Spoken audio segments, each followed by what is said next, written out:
Hi, I'm Charlie Riley. I'm the director of the Nassau County Museum of Art, and welcome to Songs Without Words, the Art of Music. Oh boy, have we been having a good time with this show. We've been turning away visitors at one point. We got too crowded on the weekends because we brought it all together in one gorgeous building. All the types of music there are in the world. We started, of course, with two great guitars, the most important guitars in the history of rock and roll. The Les Paul that Keith Richards played when the Rolling Stones were on the Ed Sullivan Show, right next to the Flying V, the loudest guitar in the history of rock, that was owned by Neil Young, played by Jimi Hendrix. I have right beside me the Canon, C-A-N-N-O-N, was the big, huge, loud sound of a violin, a Cremonese instrument, Guarnerius, that Paganini used to fill a huge opera house with his virtuosity. But we didn't just want this to be Western art, Western music.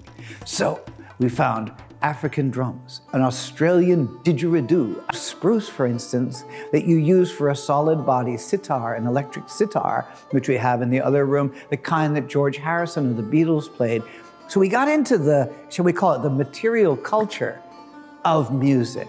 What are instruments made of, and what do those sounds make? One of the great journeys in culture, history, and aesthetics, but especially in music, is along the Silk Road, which begins in the northwest corner of China near Xi'an, and it goes all the way across the Stans, Tehran, we're in Persia with most of these instruments, Turkey, all the way to, you know this, because you remember Marco Polo, right? All the way to Venice, and even up to Holland as well. And it's amazing to hear and to see the influence all along that route of Asian upon Middle Eastern, upon European, upon Western culture. And nothing does it better than the instruments that are behind me. These things are so exquisite, but they're also, and this is what blew my mind when we borrowed these, ancient. I mean, the Gibson guitar goes back to the 50s, right? And guzheng even goes back to the Tang and the Sung dynasty, which is a few thousand years. This is 6,000 years or more of continuous history. The ney, N-E-Y, the ney is the flute that was played in the time of David. When he told me this, Amir Vahab was this brilliant Persian virtuoso who came here and just completely dazzled us with his playing on the tanbour, on the oud. When he told us how old these instruments really were, and also how old the sound of this. Think about the sound of this and how long it's been echoing. Forget about your computer and your iPhone. Think about how beautiful these sounds are as they come from the mouths of these instruments. That's been the privilege of this exhibition as well. We got to look at them, and then we got to listen to them. Music brings, of course, brings people together, but brings the mind to a certain level of creativity. Take that thought and then turn to great art. And then ask yourself, what were some of the wonderful artists that we know and love listening to as they painted? How did they picture music? We have a few works in here, and I know this is going to sound a little bit nerdy, but they're based upon the fugues of Johann Sebastian Bach, because a fugue has this wonderful structure where one voice enters, another voice enters, they're simultaneously on top of one another and they harmonize. Think about what artists also do. They bring one color on top of another color, one form next to another form, like Cubist painting. The great Juan Gris that is to my left at the moment is almost like having a fugue on a canvas. The forms of music, the forms of art. What I really find fascinating is when the same woman or the same man is both a great musician and a great artist. Right behind me is a wonderful example. This 10-foot tall extravaganza by Miles Davis, the greatest jazz man of all time. This is Miles Davis on canvas, using color the way, this is the man who composed Kind of Blue. This is Miles Davis using color the way he used color when he's playing. And this is what we also call, is a wonderful word, synesthesia. When you see a color, but you hear a certain tone. For instance, you see blue and you think B minor, or you see D, or you hear D, I should have said, or you hear D, D major, and you see yellow. This moving from sound to color, synesthesia. In fact, many, many artists and many of the subjects of this exhibition are really synesthetics. Kandinsky, Prina, who's a real discovery for all of us, Carla Prina, a great, great artist. Kandinsky was famously, had written about it. Miles Davis was a synesthetic. Actually, Lady Gaga claims that she's a synesthetic as well. She's in the show too. What are the images that musicians have, the visual images that go together with what they're doing? Even jazz greats like Miles Davis. We have a Larry Rivers painting, which is so fantastic. It's jazz on the wall.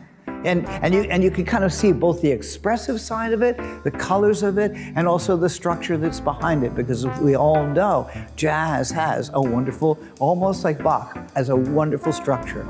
We have a work by Henri Matisse called Jazz. It's a beautiful blue image of Icarus falling from the sky. It was from one of his paper cut series. It's what he was listening to and thinking about when he did that work. I think that this shows you something about the mind in the act of creation, that it can travel this way along the lines of music, harmonies, discords, dissonances, the types of musical forms and structures, such as the fugue or the symphony or the quartet or the raga, right? And the mind that goes this way, which is the visual way. But listen to artists when they talk about the harmonies of color and the forms and line, like a melodic line. Where does it all come together? In this show, we have manuscripts, such as the Paganini manuscript behind me, of the score. And the score is where you see the notes on the stage, right? You see the handwriting of Paganini. And one of the reasons why I think people have loved the show so much, it's not just that they see these beautiful pictures, like the Matisse is so full of color, you know, or the Lady Gaga one, which is so fascinating because you're watching Lady Gaga in an entirely different mode from the one you're used to. She's very still. She's been directed by Robert Wilson, one of the great theater and opera directors of our time, who took her to Paris, to the Louvre, dressed her in the same gown that a famous painting by Ingres uses. It's a woman named Caroline Rivière, dressed her up like Caroline, right? And then told her to hold a pose, close her eyes, open her eyes, move her hand just a little bit, and hold on and hold on and hold on. I love this work of art. I'll tell you why, because so many people, when they come to a museum, they sort of look at something, then 3 seconds, 4 seconds later, they look at something else and they keep going down the wall and you feel like saying, would you just slow down? They get in front of this Robert Wilson portrait of Lady Gaga, ha, they stay and they linger and they really, really look.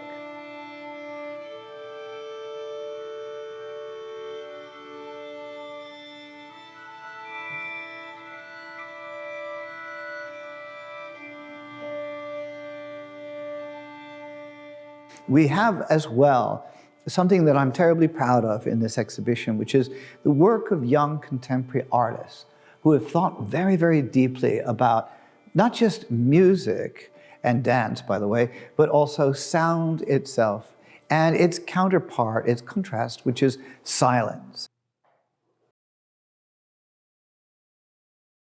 They are a man named Carlos Merida, who was a musician, but then became deaf at the age of 15 and turned to painting after music. They are David Hockney, the great English artist, who now is deaf and who has given up designing and creating works for the theater and for the opera houses because he can't hear anymore. And we have a work by him that celebrates Jascha Heifetz. Then we have a work by Jasper Johns with American Sign Language incorporated into it. Then we have a work by Robert Wilson called Deaf Men Glance. But the most amazing room in many ways is a room that is entirely devoted to the art of a woman named Christine Sun Kim, whose family, you can hear the name, is Korean, but who grew up in California. And one of her works is called Competing Languages. And so you think, okay, Korean and English. She lives now in Germany, so you think, okay, Korean, English, German. But her language is American Sign Language, ASL. And her work takes the experience, for instance, of waiting in line at a bank or waiting in an immigration office or a doctor's office. And in musical notation, I'm back to that score idea, in musical notation conveys to you the experience of time or the experience of being alive. One of the greatest pleasures of being the director of an art museum is I spend a lot of time in artist studios, sort of scoping out the materials, but also talking to the artist about what motivates her or him. And one of my favorite questions is to say, what do you listen to when you're working? Sometimes you could see on the shelf the CDs. Right behind me, this 10-foot-long masterpiece by Joan Snyder is dedicated to really one of the apogees of Western classical music, the fugue. Johann Sebastian Bach wrote 48 preludes and fugues. They were basically sort of a lesson plan for his sons to follow, to learn how to compose, but also to learn how to play. Snyder, listening to this, I wouldn't call it a translation, but just sort of let the music move her from one side to the other. Look carefully at this, and you'll see little pencil lines, like the measures of a score, so that she parceled out the 10-foot length. And then within it, she did those strokes that would sort of correspond to, here's the entrance of that voice. Here's the way in which the next voice comes in. Here's the inversion of the voice. This is where they come together. This is where the thing buzzes with all kinds of different layers, and this is where it resolves again. It's a fantastic way of taking the greatest, I think, in many ways, the greatest form in music, the fugue, and putting it on the wall. And by golly, the most fantastic room in all of Long Island, I would say even all of New York, is an entire room that has become an instrument. It's called the gamellatron.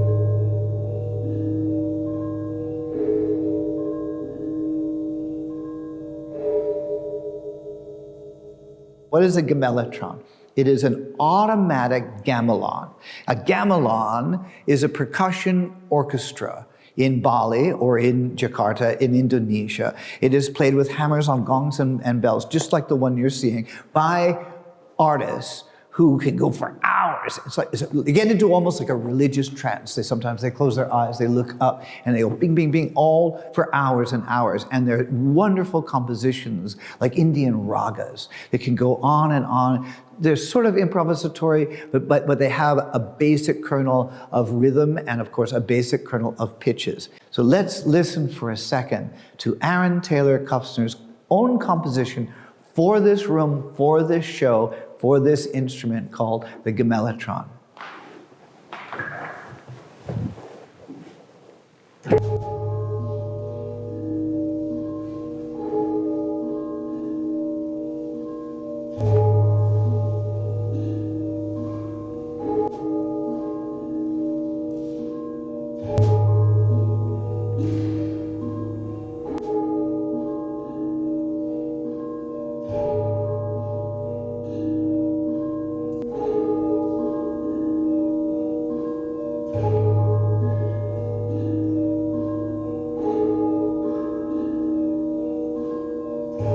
Thousands of people have come to see this exhibition here and to experience not just the music, but to get into the minds of the artists for whom music meant so much. And I think we've all learned some amazing lessons, not just about the making of art, the composition of music, the amazing minds that bring together these two modes of creativity. And I would add, by the way, into it language and even mathematics, science because of optics, geography, think of the Iranian and African and Chinese instruments. But it sort of brought us to recalling that to listen to music, to enjoy it, to make it, even on an amateur level, but to love music is really to be human.